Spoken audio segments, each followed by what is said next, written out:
Perkenalkan, namaku Askia Salsabila. Aku akan mempresentasikan hasil rencana pelaksanaan pembelajaran atau yang biasa disebut RPP Inspiratif.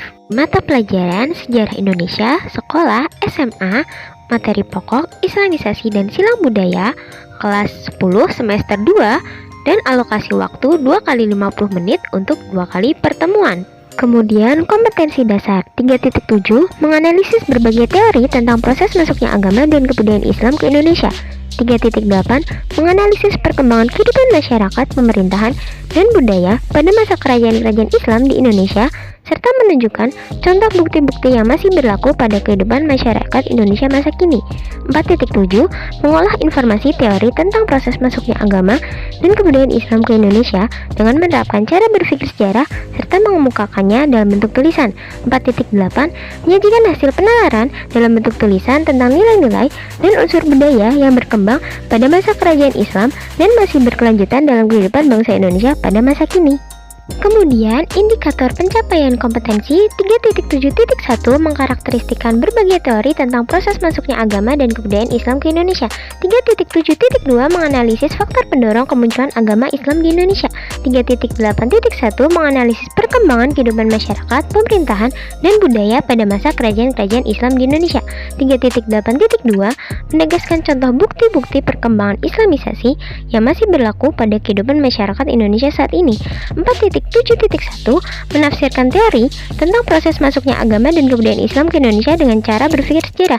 4.7.2 menyajikan data tentang proses masuknya agama dan kebudayaan Islam ke Indonesia dengan cara berpikir sejarah dalam bentuk tulisan. 4.8.1 menyajikan hasil menalar melalui tulisan tentang nilai-nilai dan unsur budaya yang berkembang pada masa kerajaan Islam.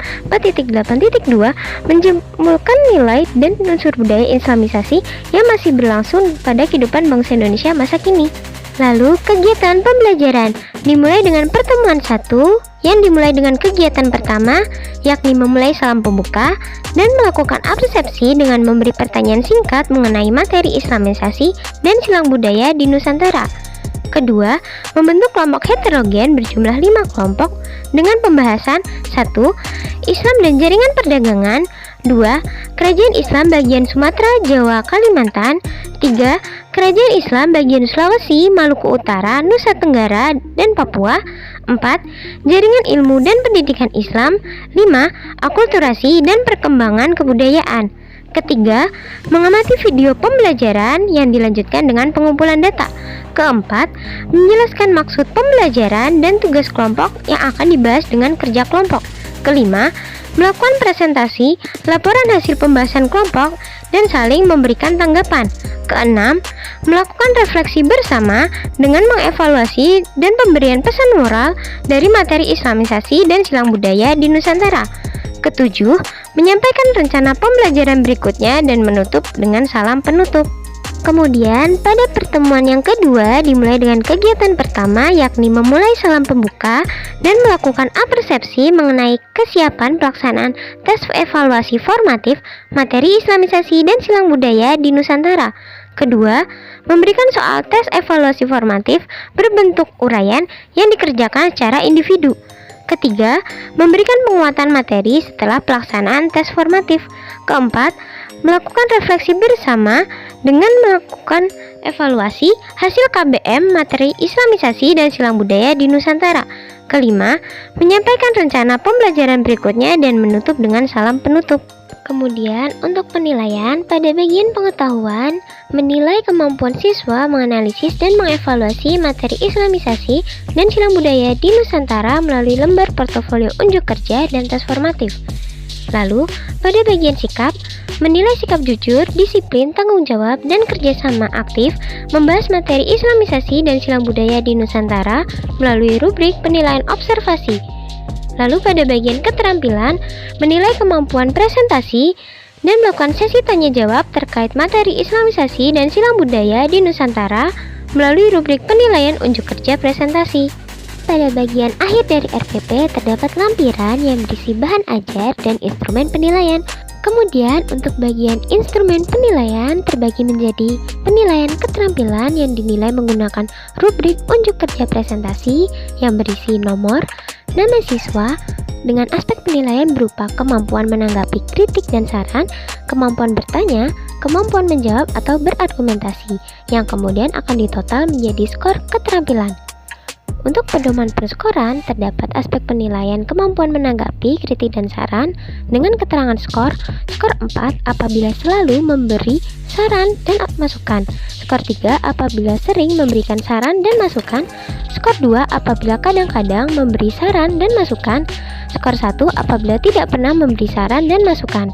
Untuk aspek penilaian kemampuan bertanya, skor 4 apabila selalu bertanya, skor 3 apabila sering bertanya, skor 2 apabila kadang-kadang bertanya, dan skor 1 apabila tidak pernah bertanya.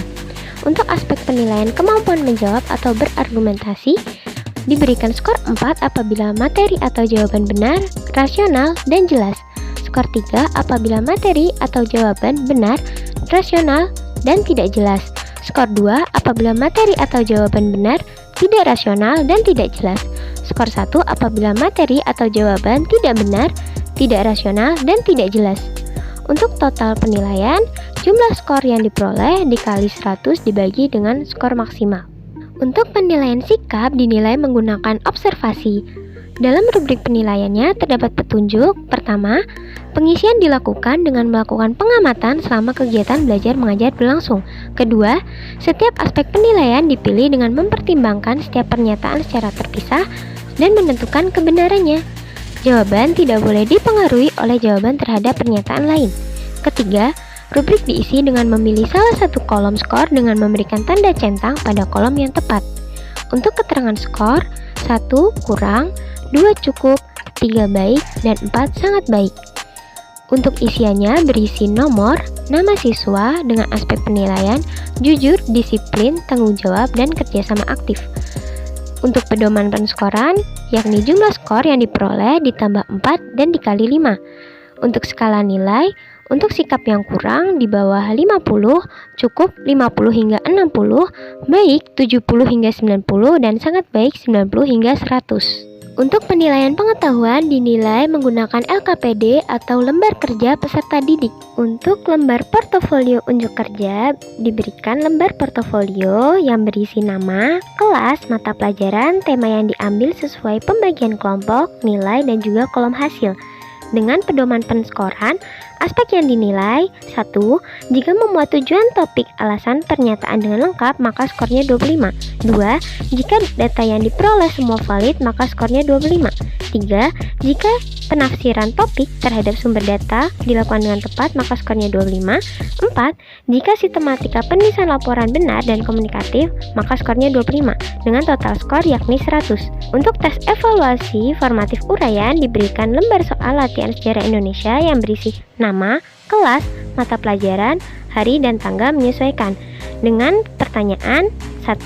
Jelaskan proses kedatangan Islam di Nusantara berdasarkan teori Gujarat. 2.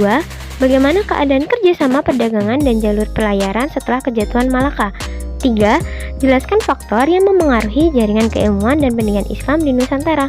4. Mengapa kerajaan Demak dapat dengan mudah mengislamkan Jawa dalam waktu singkat? 5. Sebutkan dan jelaskan 2 contoh budaya masa kerajaan Mataram yang masih dilaksanakan hingga sekarang. Kemudian, jawaban ditulis pada lembar jawaban.